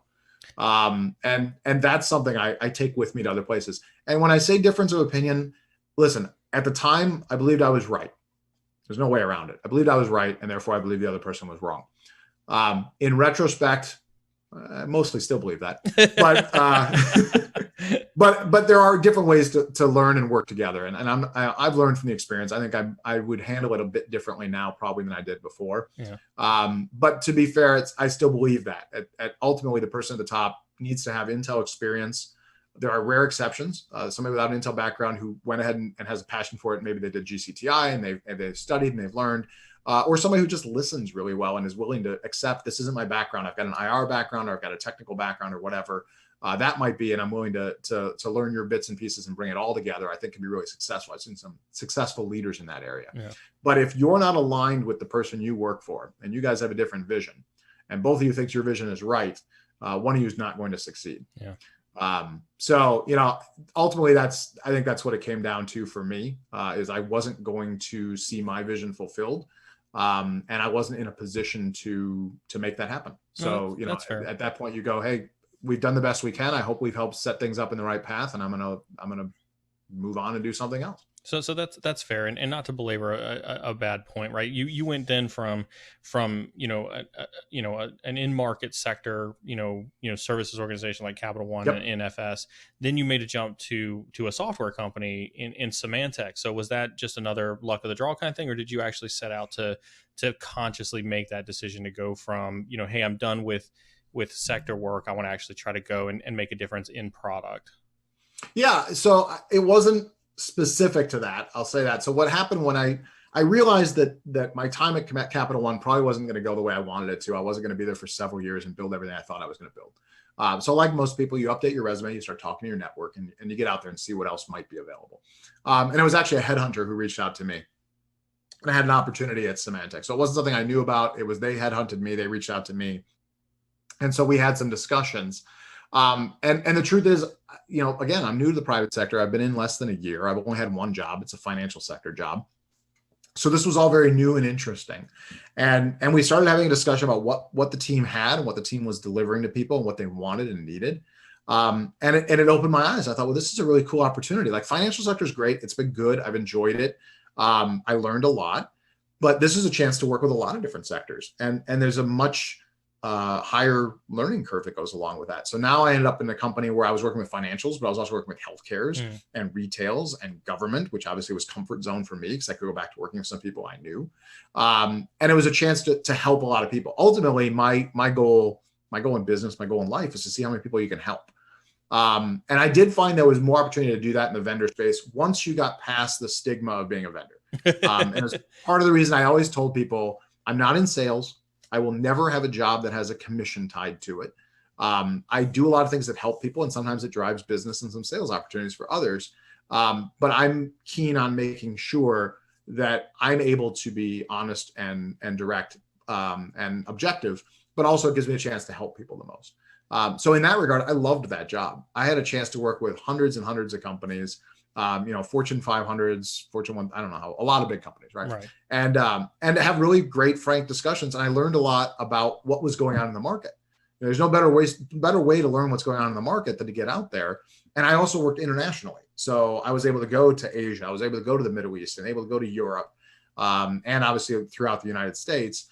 And I really started to see what the problems were. And what I thought the problems were in my little world, I got to see it in a much larger world. And in a lot of ways, it validated my concerns and allowed me to help a lot of people along the way. So I really enjoyed that gig. I spent 2 years on the commercial side, helping people and worked, a team that developed and delivered intelligence. And my job was to work with our sales organizations and our existing customer base and have those discussions about how do we help you guys more. So that was really, really exciting work. And then after that, part of that job, I spent a lot of time doing public speaking again, because that's something I do. And I had a lot of discussions about what I saw to be do's and don'ts of building programs, maturing programs. And then ultimately it turned out some of the things inside the company maybe weren't the way we thought they should be. They didn't necessarily match up with some of my own talking points and some other ideas. So I came inside and actually built a new intel program inside the company. So my last This was still inside of Symantec. Yeah. So the defending the defenders is kind of the discussion there. So we had a team in there, good, hardworking guys and gals, just not quite aligned to what we thought we needed, right? And the company had already made that call themselves and had pretty much decided to get, move that team out and start over. And then there was a discussion about where to go.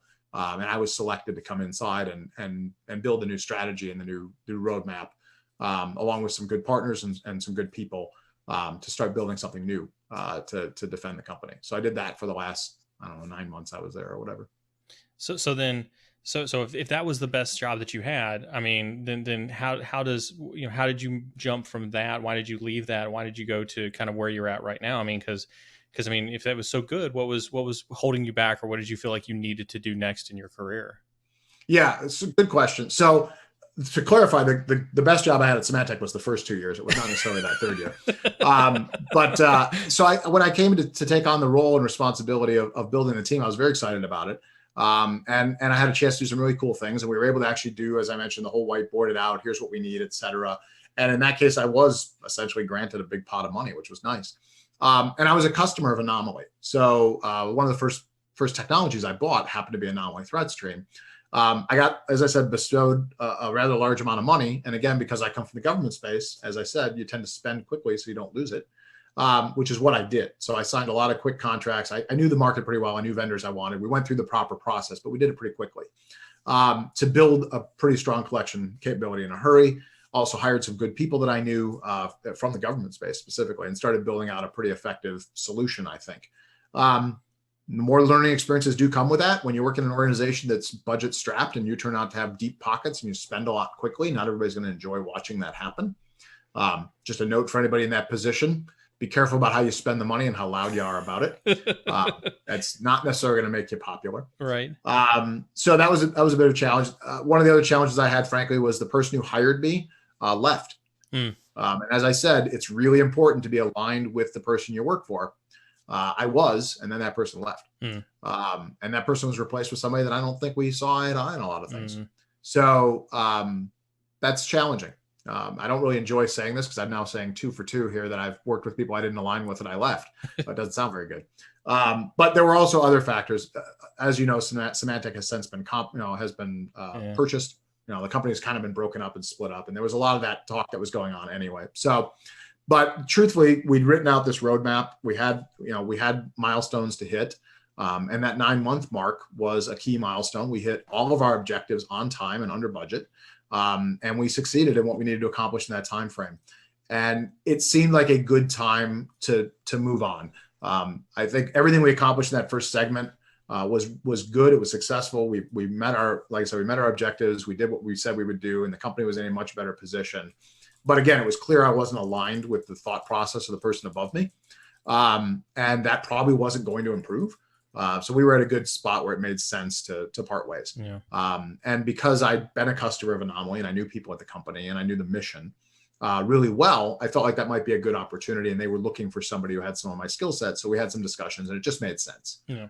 So I've had a chance to go into another position where, again, I'm helping a lot of people. So this relates back to the job I mentioned at Symantec that I love so much. I spend a lot of time either public speaking or seminars or discussions or working with customers.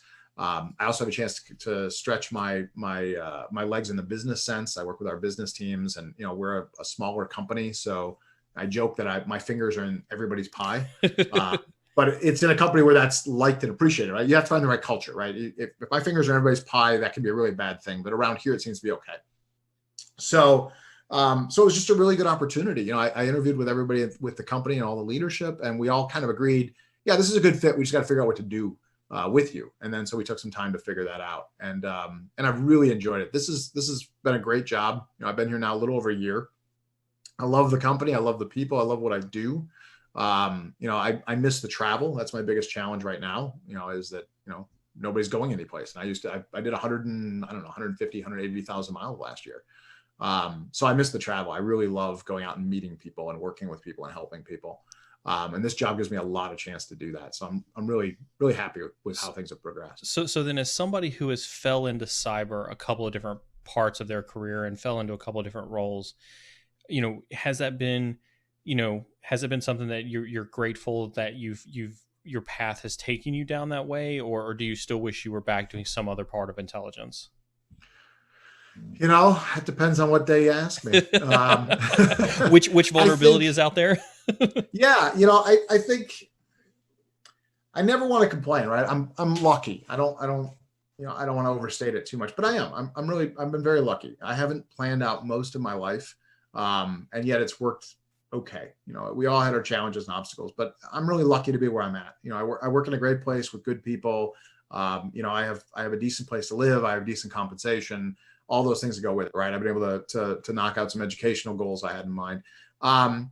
Some days I miss other things. There's a satisfaction to counterterrorism, for instance, There's also a frustration with it. It's not going anywhere, but there's a satisfaction in that kind of work. I still have, again, I wanted to be a lawyer growing up. I still have some regrets that I didn't go to law school. I have a love for the law and a passion for it as a hobby.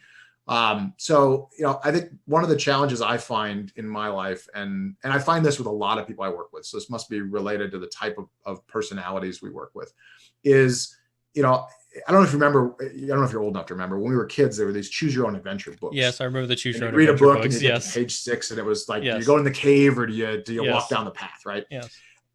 I read all those books and I read every possible combination, right? Yes. I wish my life worked that way. Right. So I don't have regrets. I'm thrilled to be where I'm at. Cyber's very interesting and it's not going anywhere. It's like rock and roll. There's going to be around a long time and there's plenty of job security. But yeah, I wish I was doing law. I wish I was still doing, counter stuff. I wish I'd gone down the human path with CIA and done some covered work for them. There's, and not to say I'm qualified for all these things. Sure. But yeah, there's other things. I coached high school football for several years. There's a part of me that wishes I gave it all up and became a high school teacher and coached football all the time. But ultimately, this has been a very rewarding career. I've met a lot of great people so much smarter than I'm ever going to be. And I've had really, I think, a lot of opportunities to do some good things. So if we only get the one life, I'm okay with where this one's been going. But if you give me a couple more, I'm happy to take another path on that choose your own adventure. Awesome. Well, thank you for that transparency. I've got a couple questions myself, but the viewers come first. And as a matter of fact, we've actually gotten a couple good questions in chat. Cool. The first one from chat, I'll do the easy one first, right? How good did it feel not to have to work in a SCIF anymore? So for those who are listening, right, a SCIF is a sensitive compartment and information facility. It's basically working inside of a bunker the entire time. No windows, no cell phone, no nothing. Yep. Yeah. So it's funny you mentioned that. Well, first of all, ironically, when I went to work for Capital One, I worked in a SOC that had no windows and was dark and was designed just like a watch floor. So our CISO also was an advisor with NSA, and there's no doubt in my mind our floor was designed directly after the NSOC floor. Mm-hmm. So in one aspect, it was very, very similar actually, in that we had no windows and it was dark. But the biggest transition I found was getting used to carrying your phone. I spent my whole life in cleared environments, and if you brought your phone in, it was a nightmare. You didn't do it. Like, you'd panic if you got halfway to the door with it in your pocket. And remembering to bring my cell phone in and out was a weird thing. There was a moment of relief of not having a badge. There was a moment of relief of being able to walk outside for lunch if you want. We had Capital One, by the way, had a fantastic cafeteria. They have a new building now, and it's probably even better. But they had a fantastic cafeteria and a built-in Starbucks, and things like that were exciting. But it was definitely a different feeling. I enjoyed having lunch outside and being able to talk about work. At first, you enjoy that you can talk about work anywhere and you don't have to censor yourself. But then you also realize the double-edged sword. The great thing about working in a SCIF is when you leave your work there. It never follows you home. Your boss never calls you at home and asks you to do something at 11 o'clock at night because it's classified. In the private sector, your days and nights are all kind of the same a lot of times. So there's trade-offs there. I also, to be transparent, when I left the government space, because as I said, a lot of us believe that badge is our entire value. I still had a clearance, and I had the last company I worked for, I had a good relationship with the CEO, and he carried my tickets, my clearance for quite a while. So I still did some consulting on the side. So I hadn't completely left, even then, the government space. I was holding on just in case. I was afraid. I wasn't willing to just cut the cord and go. It was a surreal feeling for quite a while. Actually, I would say it probably took me a year to really accept, and that means past Capital One and into Symantec, to really accept that I was in the private sector. It was similar when I left the military and moved into defense contracting. Every time you make these career moves, there's that redefinition of who you are.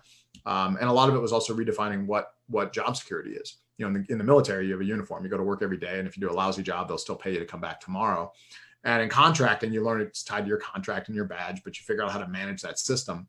And then you're in the private sector and you have to figure out what job security is out here because it's a different world. It was a lot of emotions and a lot I went through that. It's an interesting transition. Cool. So another question. This one's gonna be a little deeper, a little multi-pronged on this one. Probably somebody who knows me. I can tell by the question this one came from. This is somebody who's probably potentially still in the military or at least doing that type of work. You mentioned that CTI is going through a maturation process now. What's the perception? So this is the first half of the question. What's the perception of CTI in the cyber defense community, i.e. pen testers, network engineers, et cetera? Do they value CTI? Not enough, I'll tell you that. Yeah, so that's interesting. Obviously, always give me a blanket statement here, right? There are folks I've worked with who are, incident responders, pen testers, who absolutely value Intel, love Intel, get it and think it's great. There are others who think it's total garbage and a waste of time and energy because, especially a guy like me, well, you don't know how to write code, you don't matter. So there is definitely a wide range there. I will say, I think exposure changes that. I think the more people get to see Intel and what it can do for them, they have more of a respect for it. I talk about intelligence when you build programs. This is a service. My job is to figure out who the stakeholders are. Who am I serving? Go out and meet with those folks and understand what their needs are, and then translate that into Intel requirements. And then we build something that we can actually give them. If you can show them you'll make them better, they begin to have more value in what you do. But out of the box, a lot of times people don't. They have to be shown the way and they have to be sold on it. I have found some organizations are more receptive than others.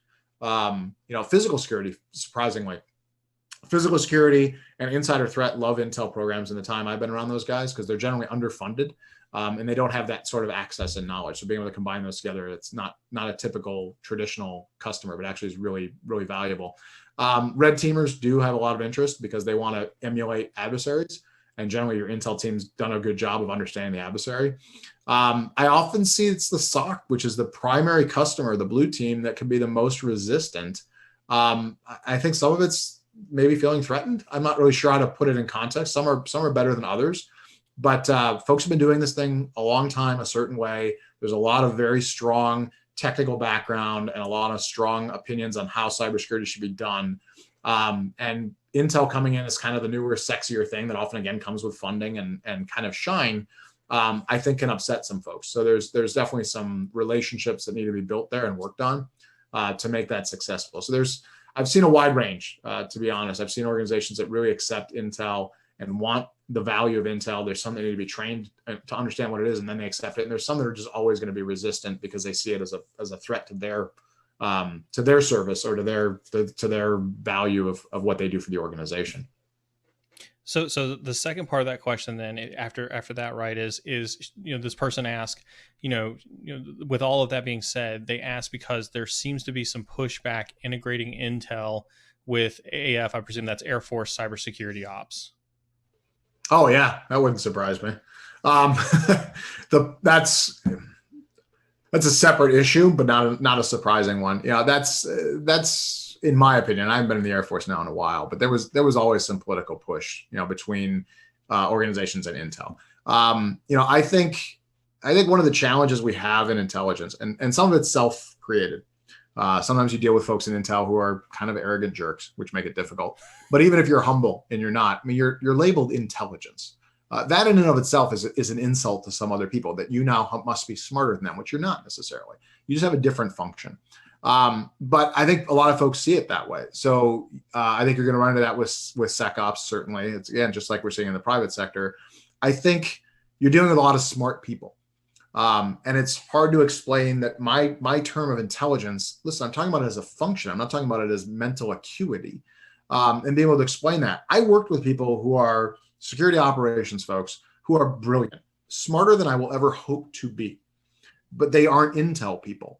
And when you tell them that, sometimes they get very frustrated by that. And it's not meant to be an insult. And I have had I know there's people who are insulted by me saying it now. And I know I've talked to people who've been insulted when I've said, you're not an Intel guy. And they take it personally. I just recently had this discussion with somebody. The guy's a CISO. Like, the guy is really good at what he does. He knows networking. He knows defense. He knows technology. He's not an Intel guy. That's not an insult. My mechanic may be amazing as a mechanic. He's not a plumber. They're both valuable skills and they're both good fields to be in, but you got to know which one you need and when you need it. So I think that's a challenge. And I think it's gone back a long way. We've always had issues with Intel, in the government space, going back to say the J2 and the J3 arguing with each other. And for people who don't know what the 2 or the 3 is, whether it's the J2 or the A2, The 2 organization in military is intelligence, and the 3 organization in military is operations. Intel figures out what the bad guys are doing and gives ideas on where to go, and then the 3 organization operations actually takes action, and never the 2 shall meet theoretically. And they argue all the time because operators want to do intel, and given any opportunity, they start running down and doing their own research. And they say, well, I found this and I think this and I know that, and then the intel team has to come in and go, yeah, no offense, that's just not your gig, right? I'm not putting bombs on targets. Don't try to do my job. We've got a different set of training, a different set of skills, and we've got different matrices for making the decision making. It's not just a hunch where you might be sitting on a hunch. And then they get offended by it. So I think we've seen that throughout the military and are going to continue to, I'm sure. And you see that in the private sector as well. Okay. So got another question from another viewer. This one's a little bit longer. He or she, sorry, didn't mean to genderify there. Graduated college with a comp sci degree, hoped to work as an analyst in the intelligence community. Couldn't get any results, so they became a software engineer, got a few years of experience, and hoped one day to reapply to government and private sector roles. But they feel like they're locked into the IT closet. They looks like they had an interview where they said that they didn't have any analyst experience. Said you'd be a great fit for cyber engineering roles, that are just web devs. Don't want to be a software engineer for my whole career. Hoping to leverage my skills to have an interesting career, not trying to be locked into only things that are related to what I've done already. And so his question is, any thoughts on transitioning from a technical role to an analyst? Yes. First, I'd say don't worry about going in the government. And here's why. Like, first of all, what you're doing is probably pays better, frankly, than going into government space. But I'm not a good resource for understanding how to become an intel analyst in the government, because the only path I had was the military, which is where most of us come from. If you're going to try and go into government and do intel analysis, you're going to need a degree probably in political science or a specific language field or a specific region, and generally a master's degree. And then you can walk into, say, a CIA or something like that.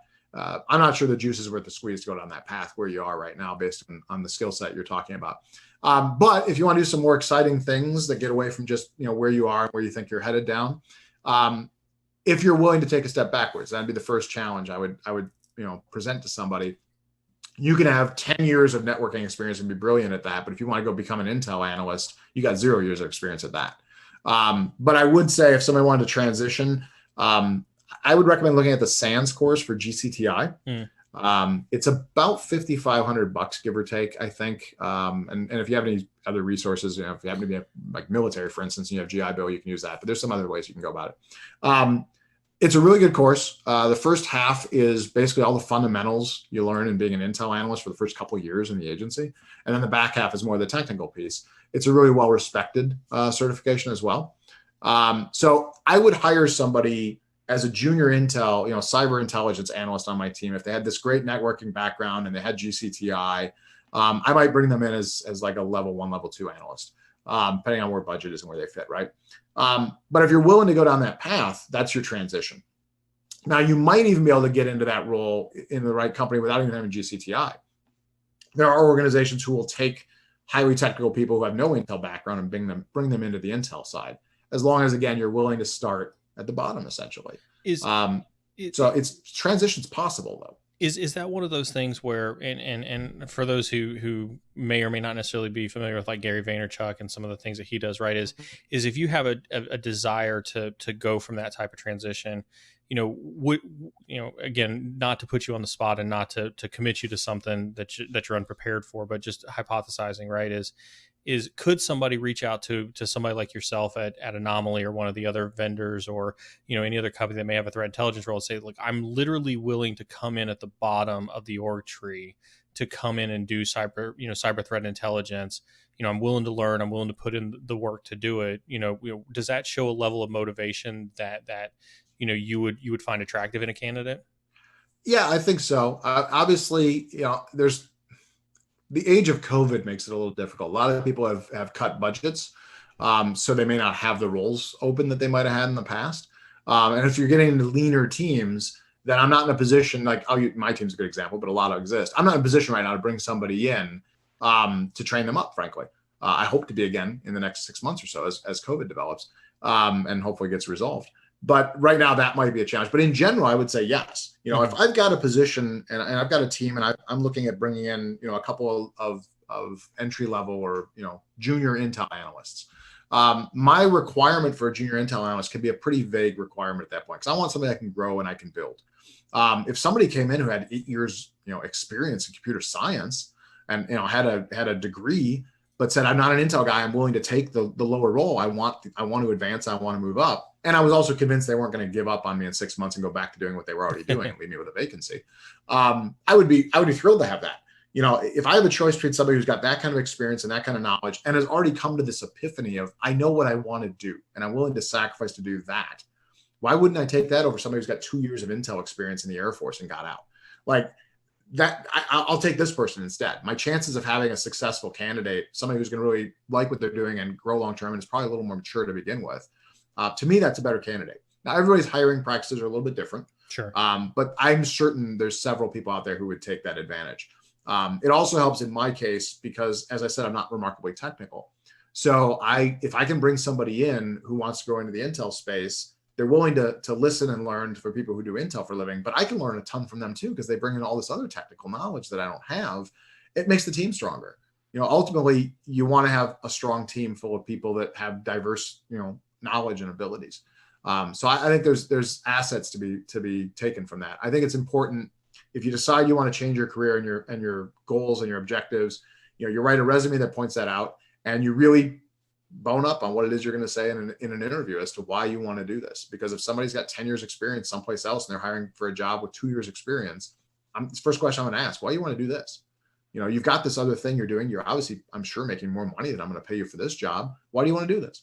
But if somebody gives me a strong, passionate answer that makes sense, it's been thought out, and this is where I want to go, then yeah, I think you'll find a lot of people will be willing to say, yeah, let's go down this path together. I'm happy to bring you in and get you on a path to something you really like doing. Good answer. I'm gonna make a last call for questions in chat. Post any last call for questions. I'm gonna throw one out there for you, and this is something that's kind of tradition of how we do when we have guests come on, about the, in the show. And real quick, I'd like to hear from you, right? Just top three things only, right?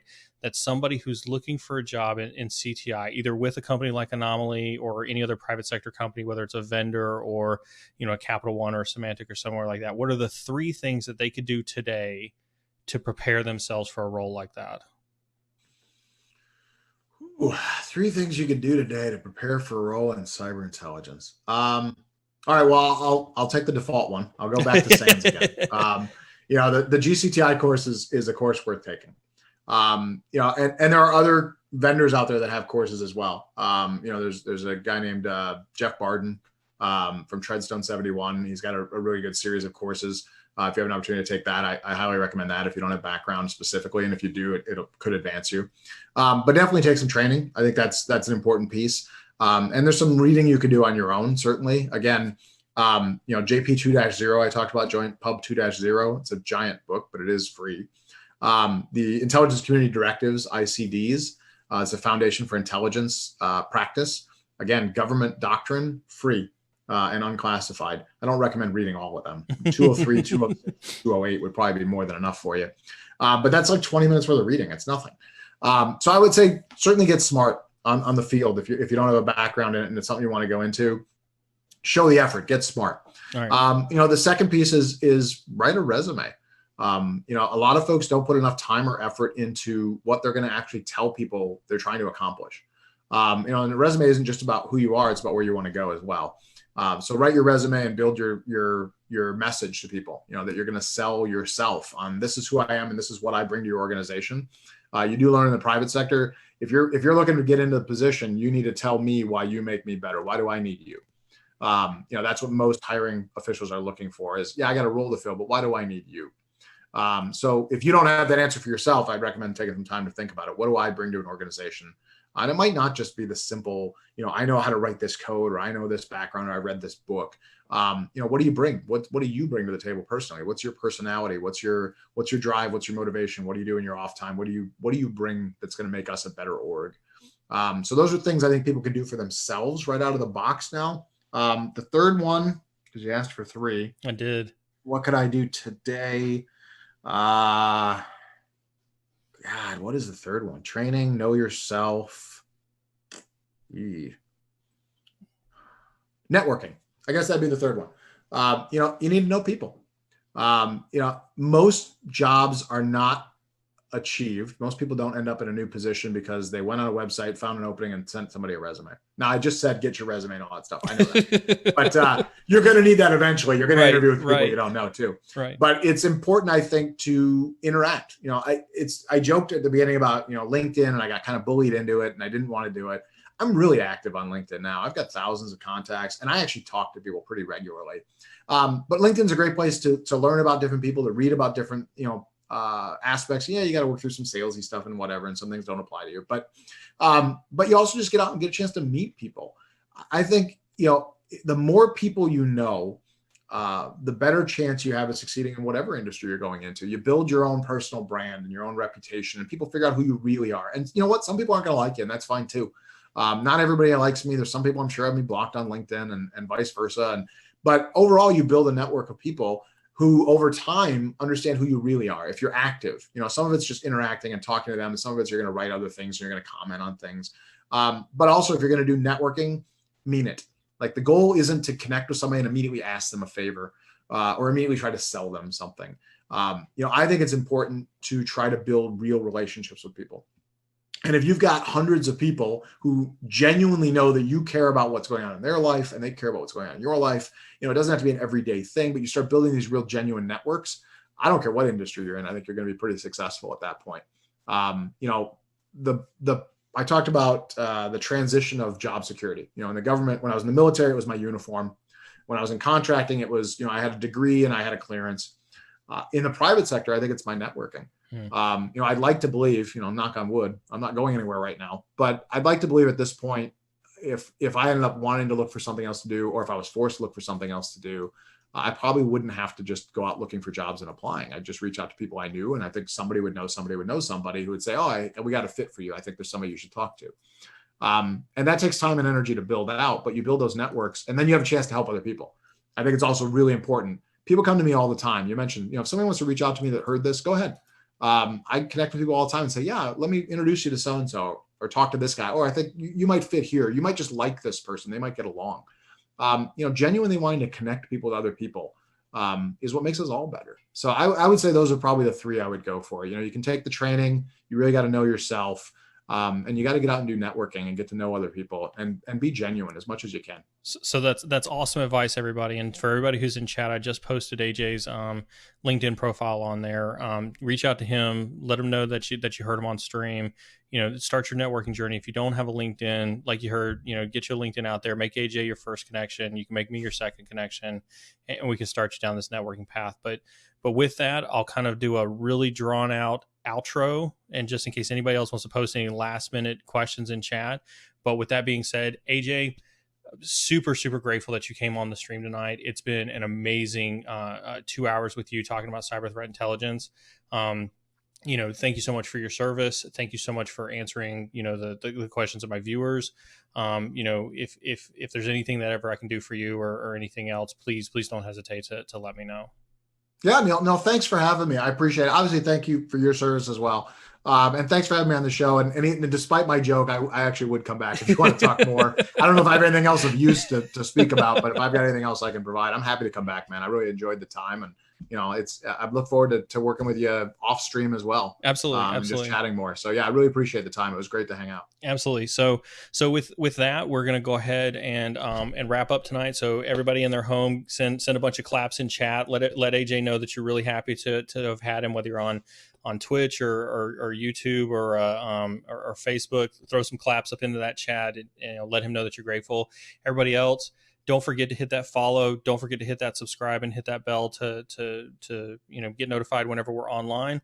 Remember, the next couple of days we'll probably be streaming the CTF stuff. So if you want to drop in for that, otherwise the regularly scheduled stream we'll pick back up Saturday at 7 p.m. Central. Thanks everybody, and have a great evening.